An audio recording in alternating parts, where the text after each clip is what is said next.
Welcome to the FAQ, where we invite conversations about various access to equity within the context of Aotearoa. We invite guests to share their lived experience in an effort to identify common threads within support systems, social networks, and knowledge that uplifts the collective human experience. Kelsey, what you want? You what? What is season 1's question? The C is ready. Exactly. What does equity and support look like for various communities coexisting within one society? Okay, we're going to start now. Are you ready? Mm-hmm. I don't know. You guys are weird. Yeah, basically, we welcome you as well. I feel like I'm at home. Oh, yay. Perfect. Kia ora, welcome back to the podcast. Today we have the amazing, incredible, beautiful, interesting, One more. pungent. I don't even know what that means. Tash Allen. Hello. Introduce yourself. And everything that comes after the words I am. Hello. Kia ora. No pressure. I am Tash. Gosh, I'm a mum and I don't know. Well, what are your pronouns then? She, her, Miss Bro. I'm not really phased. She, her. Nice. All right. And all the different communities or community that you belong to or derive from?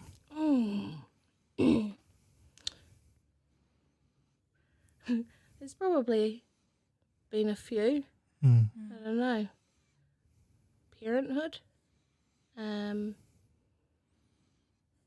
Loss of a parent. Yeah.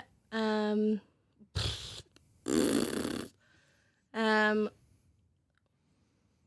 don't know. Church community? Within reason. Yeah. Yeah. I'm not like an active church goer, but I was brought up within a church. Yeah. Trade community? I feel like, because of... My family? Yeah. Yeah, I suppose so. Yeah. Yeah. I don't know. I'm under pressure. Uncomfortable. Well, this is where we grow, right? Yeah. In the uncomfortable. I'm not uncomfortable. I don't have any pants on. Perfect. I'm just kidding. I do. Well, they don't know that. It would be okay if you didn't. Yeah, You I can't know. see it. Yeah. It's fine. Also, there's a table, so I can't see either. You're fine. Well, in that case. All right, so tell us the beginning of how we met from your perspective. How we met. Oh, that's a good question. I want to hear this. Yeah, I want to hear it from your perspective as well. We all met through employment at the academy. The academy. Is there a woe button? Oh, dumb. I have worked within the academy for 7 years now, in various different areas, and I think I met Kels when she was a casual. Yeah, casual. Yeah, when I was studying still. Yeah. And we were just instantly mates, Buds. connected Yeah. instantly. And Well, I think that was kind of like my thing was like that was an environment where I was really uncomfortable and you made me really comfortable. And also someone that I could kind of identify with because a lot of the people in that work environment were not within my age range. yes. So as a young person, it was hard to connect. Yeah. Whereas now I'm just like, Yeah. Anyway, sorry, carry on. Yeah. No, that's very true. And Malucio, also came in as a casual, and then we were both employed when there was a team created. We were both employed in the same role, so we worked together. And one of my first memories of Joe was we had to go out of region, and we were staying away somewhere, and I can't remember where it was, and I don't even remember the details of it, but what I do remember is that we walked into our Airbnb or hotel or wherever we were staying, I can't even remember, and we walked in, dropped our bags, and Joe took his pants off. And I remember thinking, this is my person. Oh. Yeah. I was like, oh my gosh, me too. And we sat on the couch and we ate in our undies with our T-shirts. That literally was my introduction to Tash as well, because the whole drive, honestly, I'm not even kidding you, you made me feel so freaking comfortable to just be myself. And I feel like it's like, you know, I am, therefore you are. So I feel like you invite people to be themselves without even trying. No, like for real. Those are making me emotional. For real, for real. I see you do that with Tawera as well. Anybody. Like converse as well. So and even if it is just like a 30-second interaction, I can see them be like, oh, like this is someone that I can talk to, or this is someone I can come back to. Well, you guys know that my life motto and the number one commandment in the Testament is love thy neighbour, which kind of just like is pretty much don't be a dick. Yeah. Like love people, right? Just love people. Can you just say that again? First commandment. The first commandment, don't be a dick. Love thy neighbour. Don't be a dick. Don't be a dick. Is that not? Yeah, It's like think so. Love the person next to you. Don't be a dick to them. Love them. So I try and live by that. Yeah. And wait, so what's the recipe that gets you to be completely confident in yourself and in whatever you do? I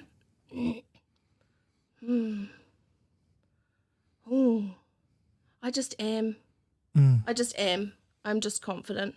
And if something I do hurts someone or isn't right or anything like that, I'll own that completely. If someone says to me, you know, what you did there, like what you said or that doesn't sit right with me, that's sorry. I'm like, I don't want to hurt people. That's it. But yeah, I'm just me. I'm just confident in who I am. I have this joke in my office. Go there. I'm a big girl. And shout out to all the big girls out there, the big boys. My office is filled with beautiful slim girls. And I have this joke in my office being like, guys, it's like, you know, because I'm so funny and cool and beautiful and talented, it wouldn't be fair if I was skinny as well. Right. It's true though. So it's kind of a public service. The world ain't Totally ready. agree. The world ain't ready for you to be slim as well. Like all of that ass slimness. Yeah, you just gotta own it. You just own it. Love your how you know, it's like I've heard something, I don't know who said it, but how can you expect somebody else to love you when you can't love yourself? So, and it took me a long time to love myself. What were some of those building blocks to getting to that point? I don't really know. I guess like when you're in high school, like there's so much pressure to be this, and I wasn't that. I was outside the box. I wasn't the model private school girl that I was kind of tarred with that brush. You know, when you go to a girls' private school, it's like, okay, oh, she's a private school girl, like she's a good girl or whatever. But like that didn't fit with me. I came in third form. I was at a public co-ed school in Hamilton, a very, very big one, and halfway through fourth form, which is year 10 for those young ones. I got in with a really bad crowd, drugs, smoking, just not going to school, and decided that I didn't want that life, and made the decision to go to another school in Hamilton, which is a private girls' school, and I'm sure you can work out which one that is. And the school itself was cool. I made good friends, I learnt heaps, I did well, I got NCA level 3, and that was all good. But I always felt like I kind of didn't fit into that role model student box because I didn't. Because I was too flamboyant. I don't know. I was too me. And back then, it was like being you was not the recipe for success, right? Yeah, well, you want to, I don't know. It's like you kind of wanted to blend in. You didn't really want to stand out. But that was fine. And then, when you leave, when you go to a private school and you leave, they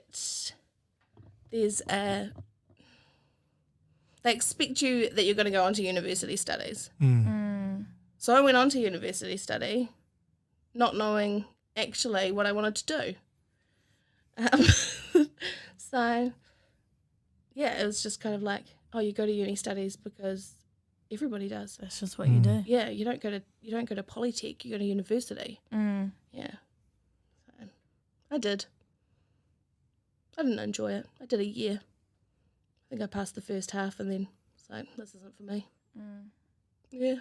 And I think I went out working. Sorry. I had too much Coke before I came here and now I've got burps. Sorry. This is why we love it. For real. All right, so tell us about motherhood and being in that community and being introduced into that community. Yeah, so when I was 21, much to my parents' disgust, I moved in with a guy who was cool and still is cool. So I moved in with him into a flat and got pregnant. I don't know how that happened.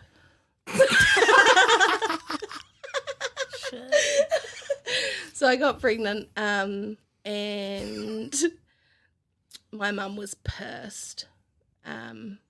She didn't even want to see me when I told her. But she came round. But I remember my dad coming over to our flat saying, "What are you going to do now?" So I don't know, keep working and just stay here and try and make a future for this baby. And he's like, "Nah, you're not staying here. We're going to help you guys buy a house."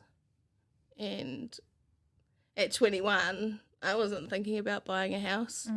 I was partying and working and living week to week and having a great time.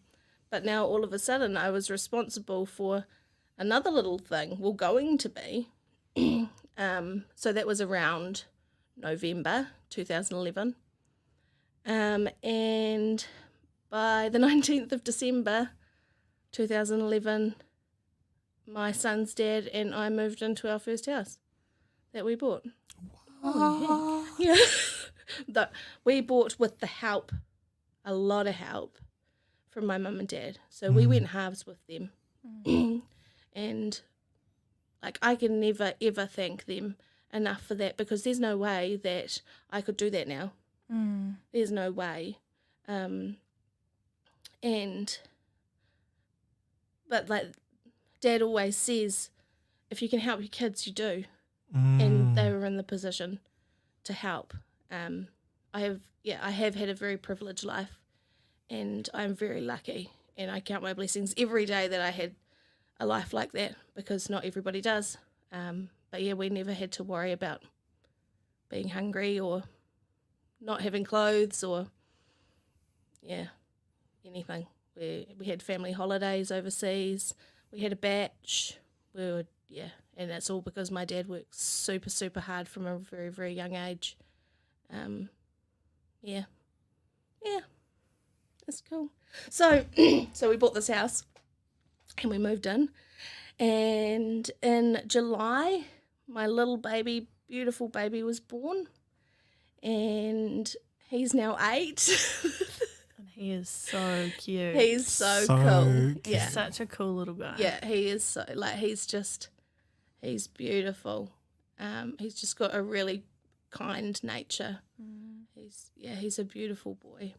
And I always say, like, because I've got 2 kids now. Well, there's 3 between me and my husband, but I've got 2 here. And I always say, like, if I got old and had to go into a rest home, Raph would be the kid that would take me in.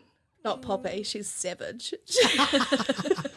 For now. She won't care about me, but Raph loves his mum and his dad. But yeah, that was scary. I was 22 when he was born. I had no idea how to care for a baby. I didn't do any antenatal classes. I had no idea how to feed. I relied a lot on my mum and my mum friends. So I had a very good friend who has a boy who's 3 years older than Raph.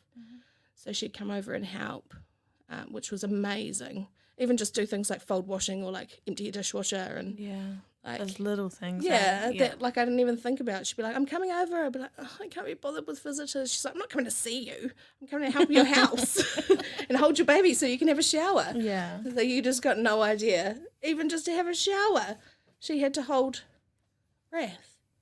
But yeah, that was cool. My mum came over every day for the first week and she loved him. She didn't like the situation at first, but she loved him. And she loved me. And she loved Raph's dad. So. Yeah. Yeah. So it was cool. So outside of like your parents and your mum friends, what other kind of support did you have in that time?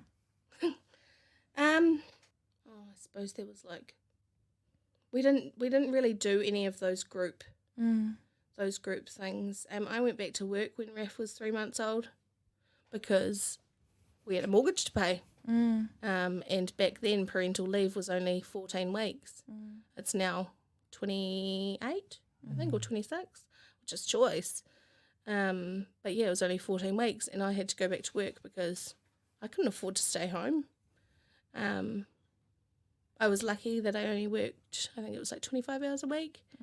And I worked at a daycare centre, so he came to work with me. Nice. And I had a family member who did home-based care, so she had him as well. I think she had him maybe 3 days a week, and he came to work with me for 1. So that was cool. So I didn't miss any of those milestones. Yeah, that's nice. But yeah, I didn't. There probably was like parent groups and stuff, but they weren't like advertised hugely. You know, they had like a music thing at the library every now and again, but there wasn't, that I knew of, a group where you could get together with other mums and your babies and they'd lie on the floor and you'd have a beer and hang out, a coffee. Go for the beer. Yeah, yeah. But I didn't do the antenatal class thing, so there very well could have been. Was that a conscious choice not to? We kind of went to the first one and it was like hi, my name is blah, blah, blah, and my baby's going to be due on this day. And we're like, oh my gosh, this is so lame. And we never went back. But like, I totally would have benefited from, benefited? It would have been helpful if I knew how to breastfeed. Like, that's how you feed your baby. I didn't know how to feed my baby. So my midwife was awesome and she helped with all that stuff. But it would have been handy to know. Yeah. Yeah. But you're saying your mum was a huge support, right? Yeah. Yeah. And even then when I went back to work or study, I can't remember which one it was, she had Raph 1 day a week until he went to school. Wow. Yeah. So that was That's a long big time. yeah. It's a lot of babysitting hours. Yeah. So I think it was like 3.5 years Wow. she had him 1 day a week. She would have loved it though. Oh yeah, they're like good little mates. Yeah. Yeah. Yeah, she loved it. And what was support from your dad? What did support from your dad look like in those early years? My dad, he did things. His was his way of his love language, I guess, was acts of service. So he'd come over and be like, "Oh, I bought this HRV heat transfer kit for your house, but it's not for you, it's for your baby, so that he's warm." Like, like stuff like that, or like, "Oh, I fixed your hot water cylinder," or like, "I'm gonna mow your lawns," or like, yeah, it was, yeah, and it was always every time I went over to Mum and Dad's, Dad would look at the sticker on my car. "Have you got a WAF? Have you got a rego?" And he'd check my oil and he'd check my water. And I was over there heaps. But so then as soon as my rego was out, I'd get a text or a call, or I'd be up there and he'd be like, "Your rego's 3 days out." Like, oh. It was at the time, it was so annoying. But it was, yeah, that's him showing love. Yeah. Yeah, his way of showing love. And he says love you, Yeah. love you, yeah, proud of you and all that cool stuff. Don't you guys? You're not allowed to. I guess that leads us Go there. to Go there. Yeah. You guys aren't allowed to cry or I'm going to cry. Oh, they're coming. They're coming. Okay.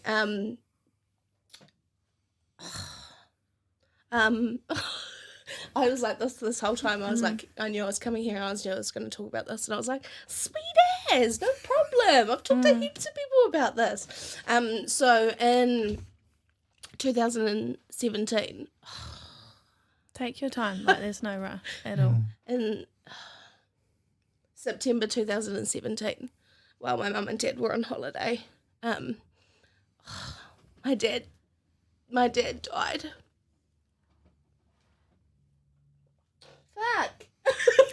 Really suddenly. And I was at work at the time. Were you guys there? You guys were there, eh? Yeah. I was at work at the time and my brother came in. And I've been feeling weird all day. And my brother came in with one of our family friends and said that Dad had died. And I just felt like my whole world had fallen. I didn't even know what to do. It was fucked. Everything was just fucked. You guys, stop making me cry. I just felt nothing. I was just numb. And we had to go and tell my younger brother as well.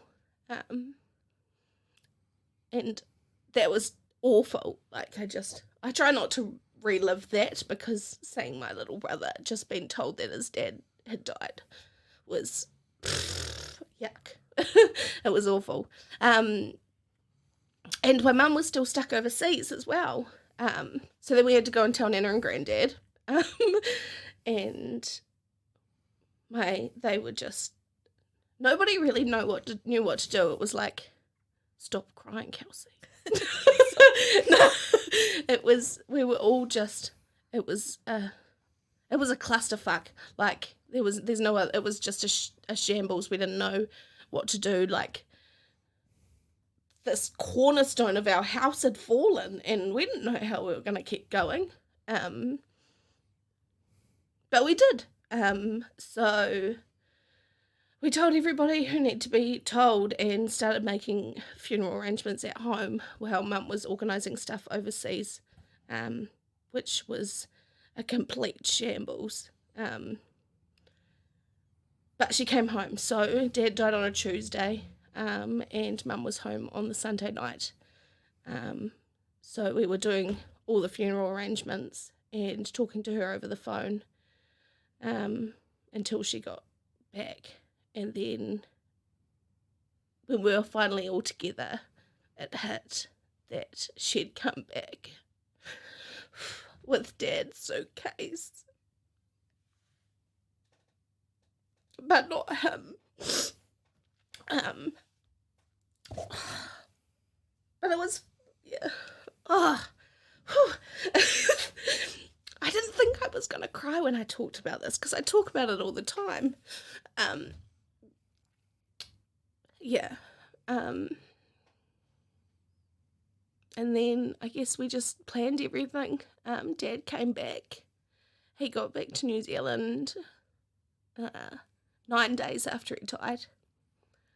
So we couldn't see him because of just the state that the body would be in after 9 days. But that was okay. I wanted to remember him, how he was.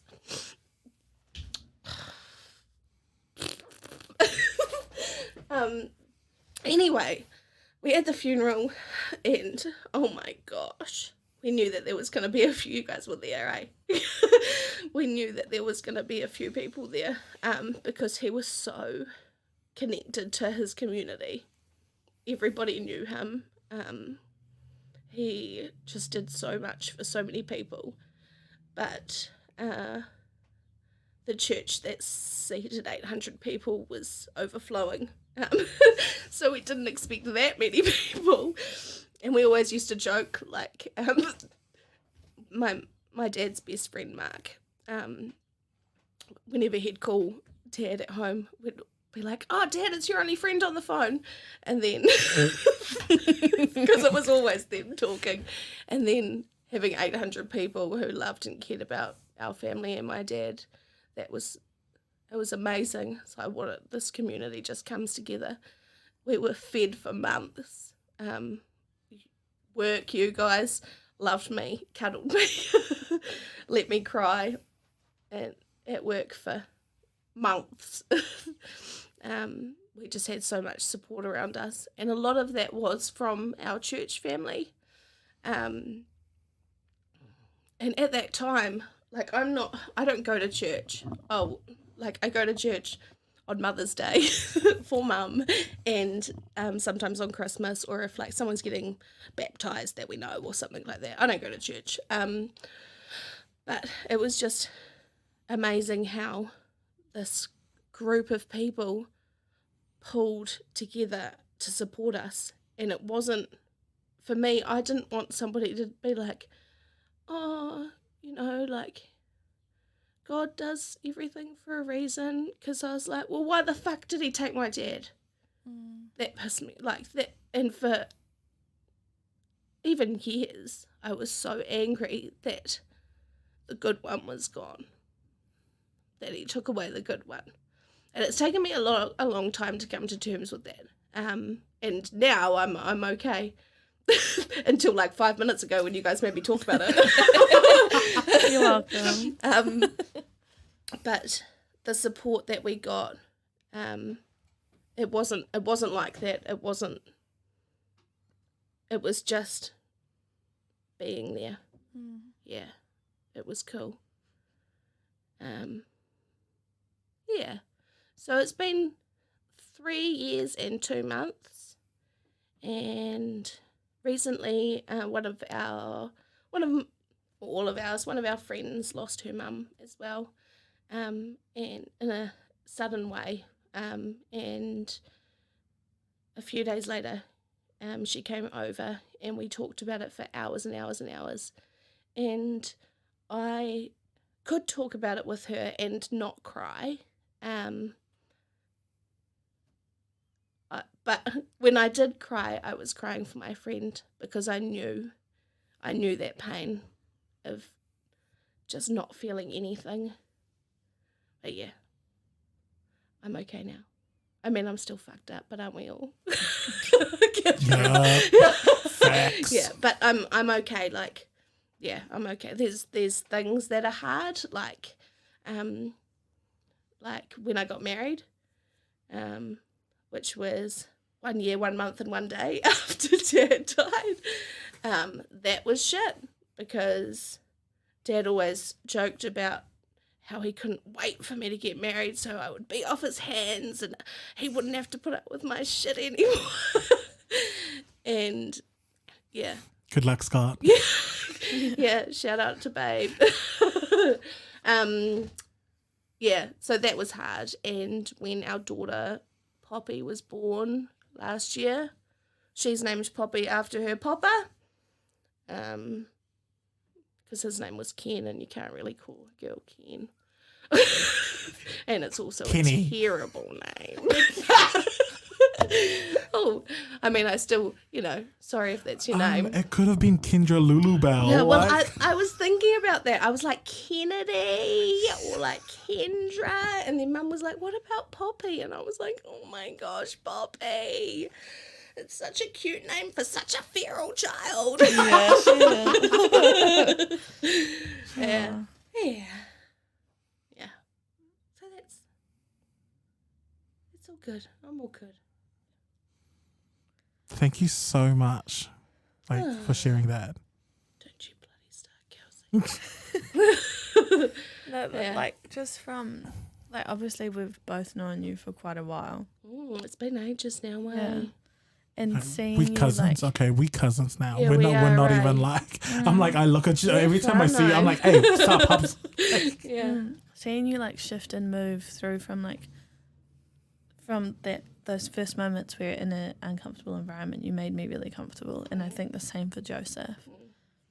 Going from that really basic relationship that we had, moving through and watching you move and shift through these different spaces. And for myself, I've never lost a parent, but to watch you go through that and to see you come out the other side, it's it's actually quite I have a lot of respect for you. It's like, what else do you do, right? You keep going. I got to look after my mum, and I got to be there for my brothers and my kids and my husband, and they're there for me too. But yeah, we spent a lot of the first few weeks making sure that mum was okay, and she wasn't. They were married for 32 years. And yeah, she wasn't okay. And even now, she still struggles, but she's doing so well. She's running Dad's business, and she's making some really cool changes, and she's a powerhouse. And I always like to think that I'm a strong woman, and I think I'm a strong woman because I was raised by a strong woman. Can you just Shout outs, Mum. can you just say that one more time? I feel like that was the juice. I am a strong woman because I was raised by a strong woman. Yeah. I just want to also just hop on the uplifting your mum waka.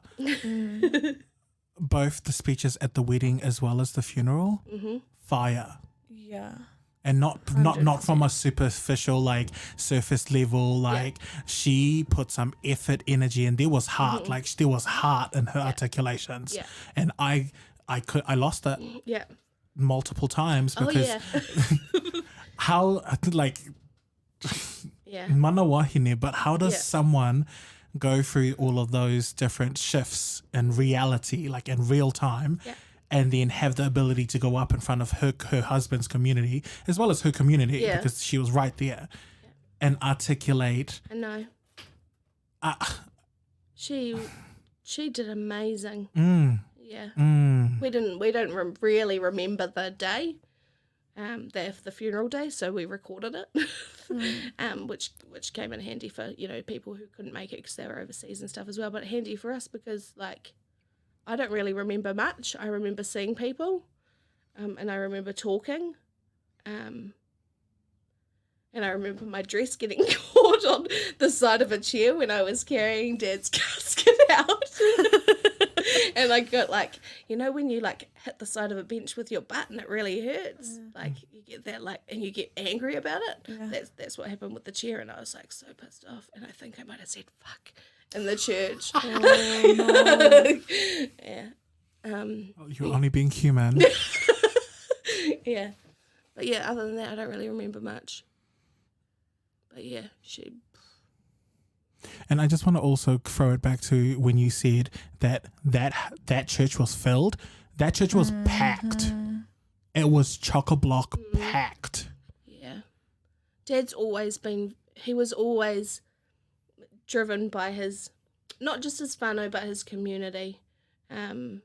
He's always been...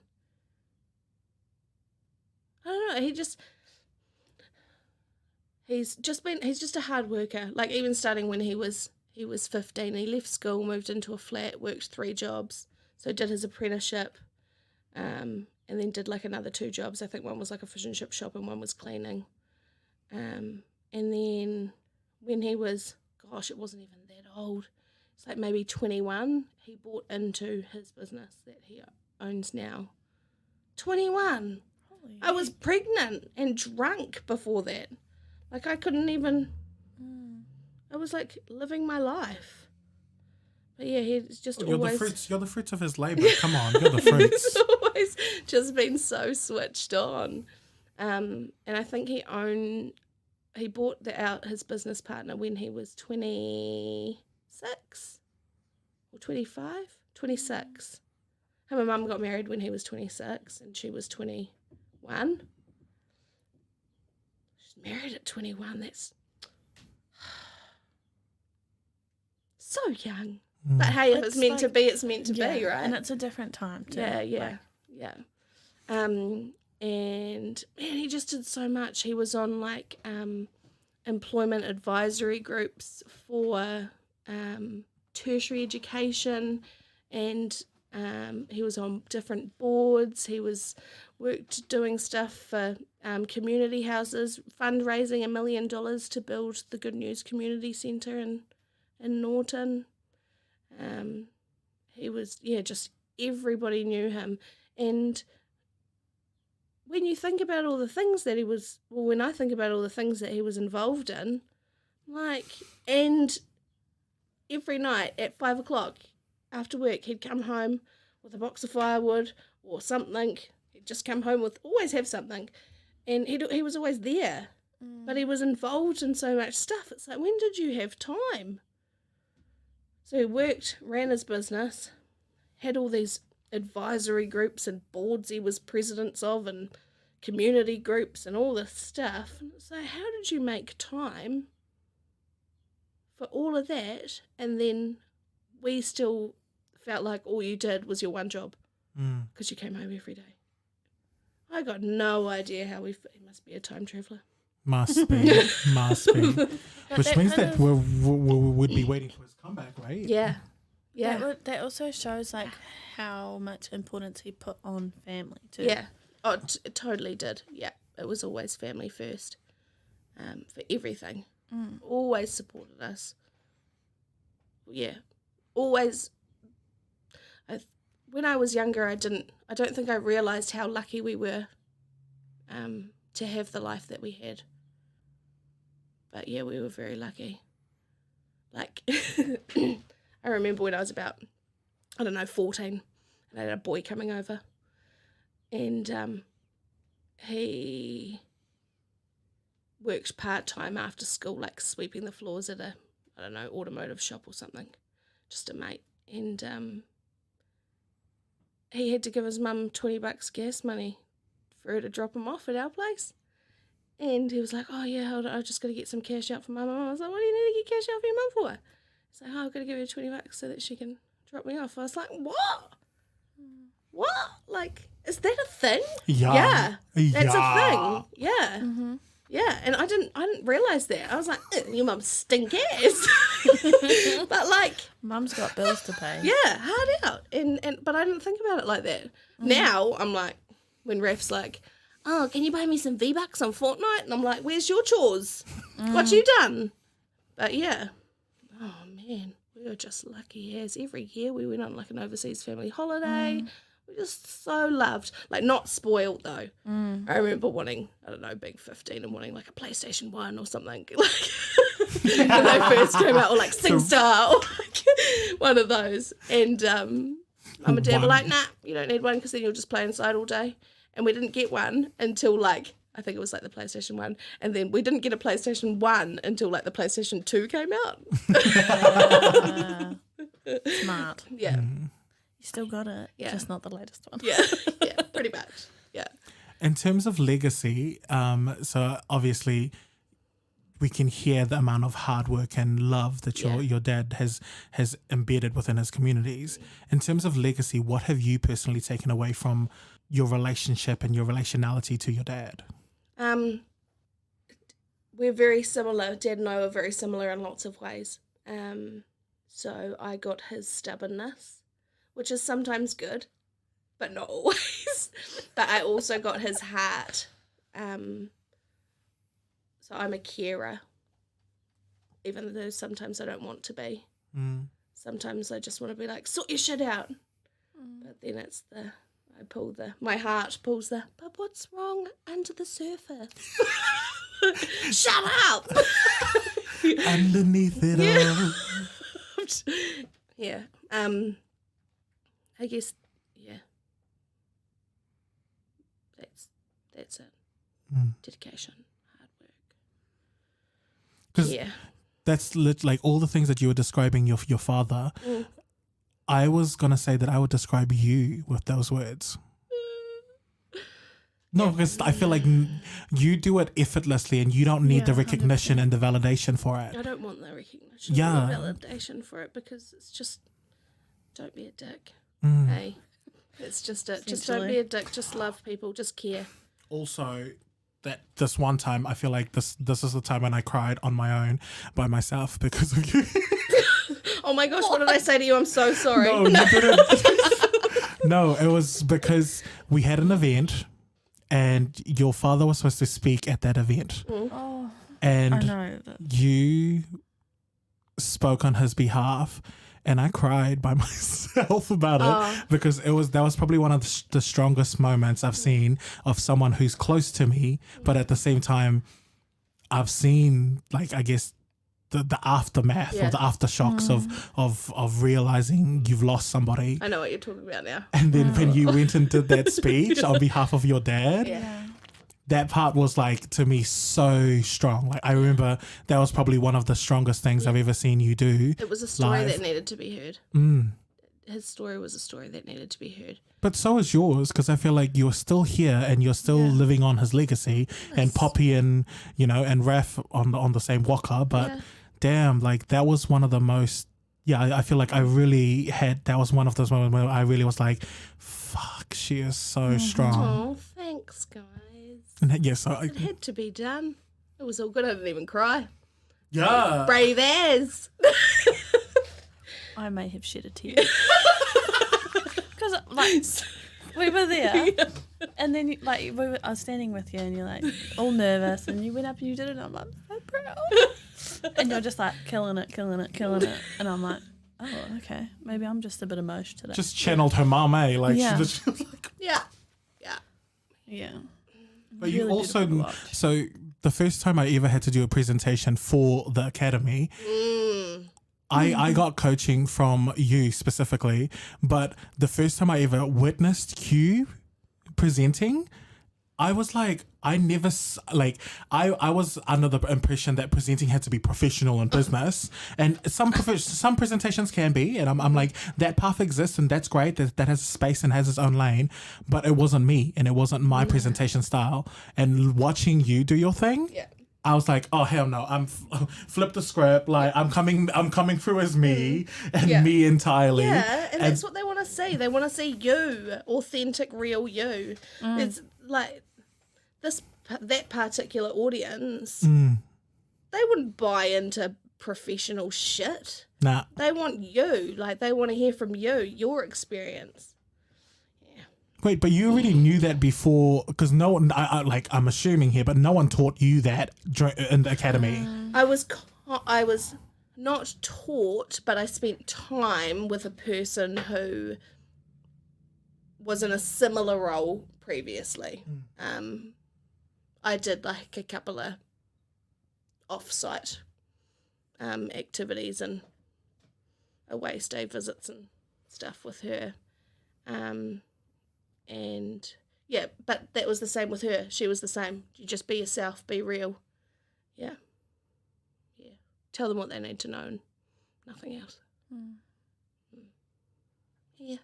The simplicity, but also the hard part of that as well, because I feel like when I'm listening to presenters, I'm wanting to hear that from them, and I'm like, oh snap, you've literally just lost me with all of your jargon, all Not of like that. all Yeah. their, Yeah. oh, look how great I am. I'm like, no, tell me how you failed and how you moved through it.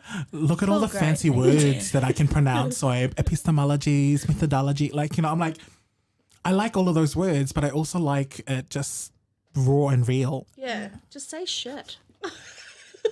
If It's you- disgusting. I've literally got my tongue out going, Did you just lick the mic?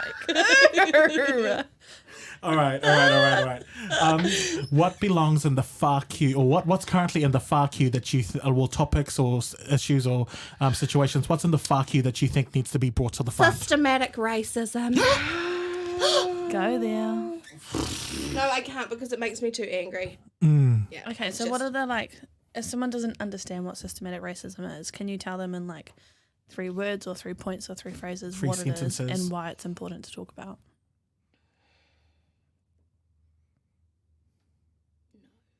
Num, num, num, num, num, num, num. Num, num, num, num, num.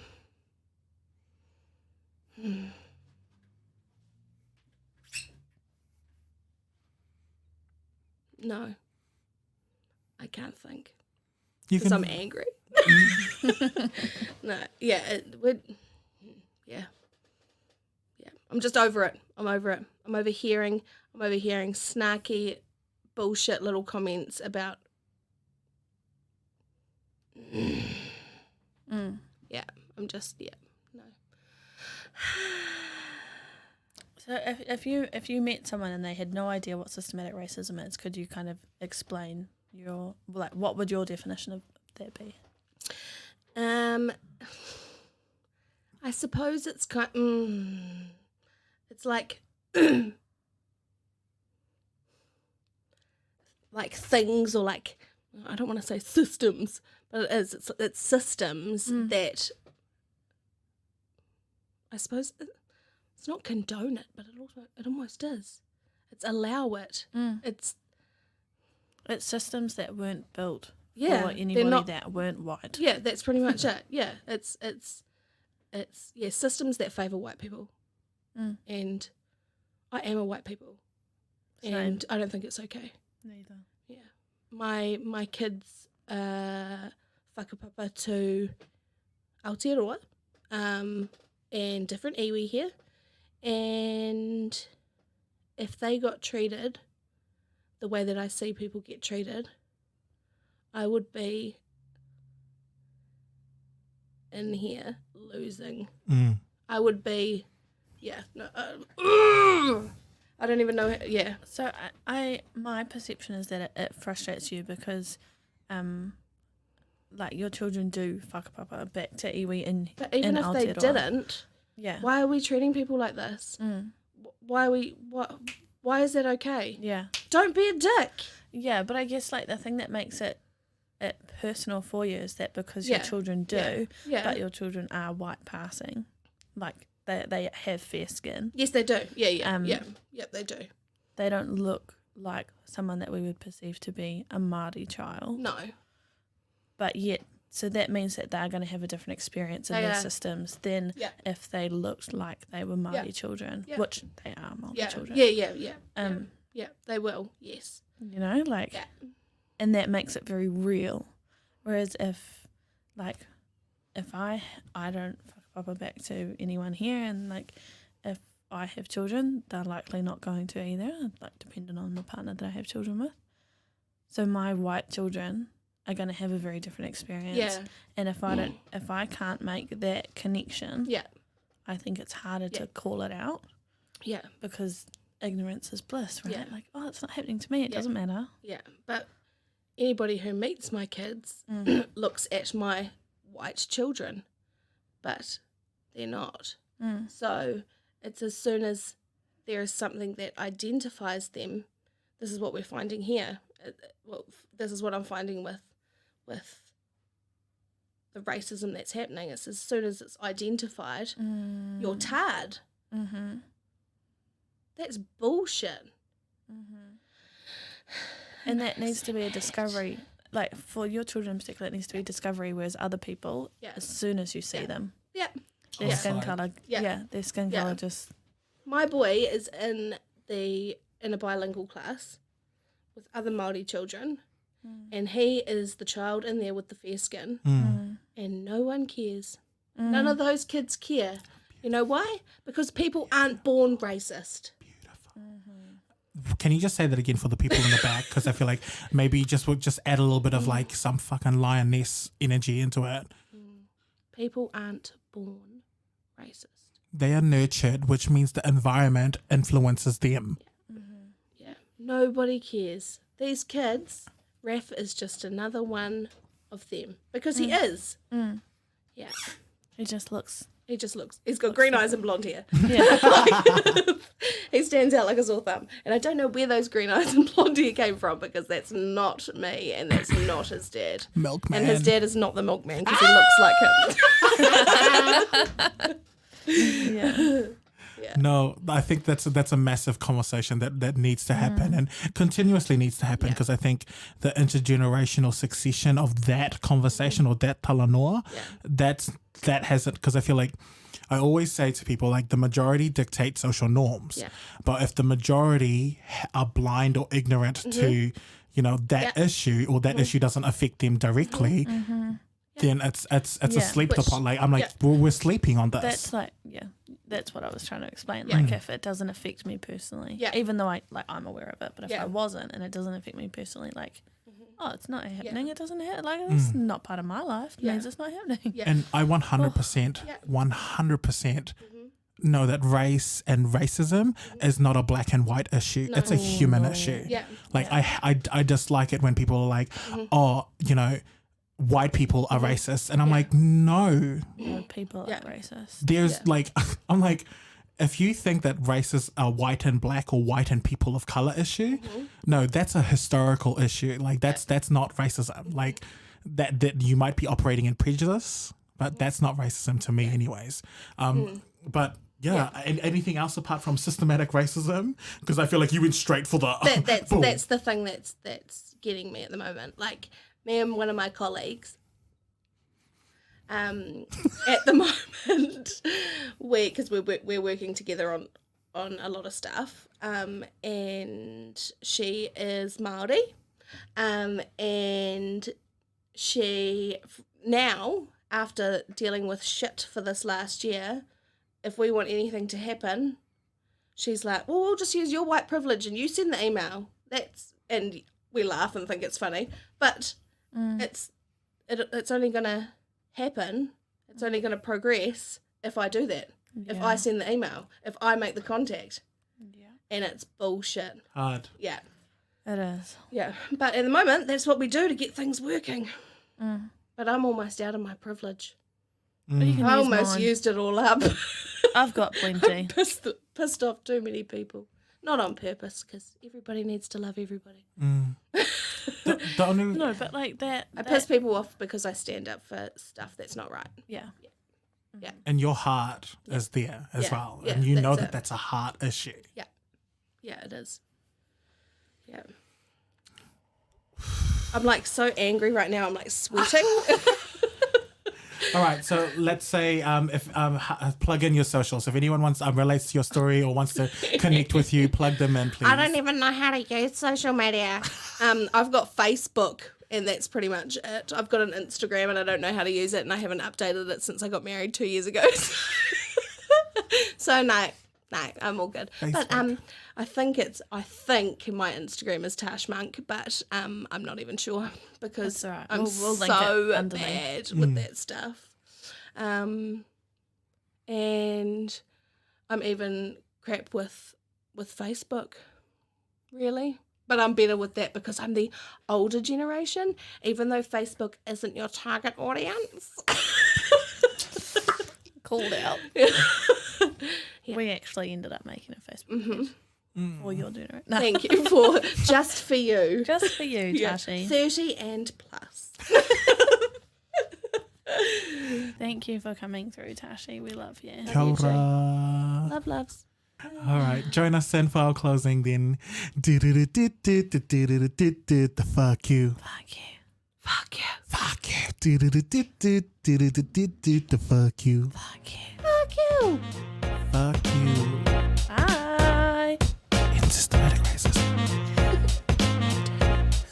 And now.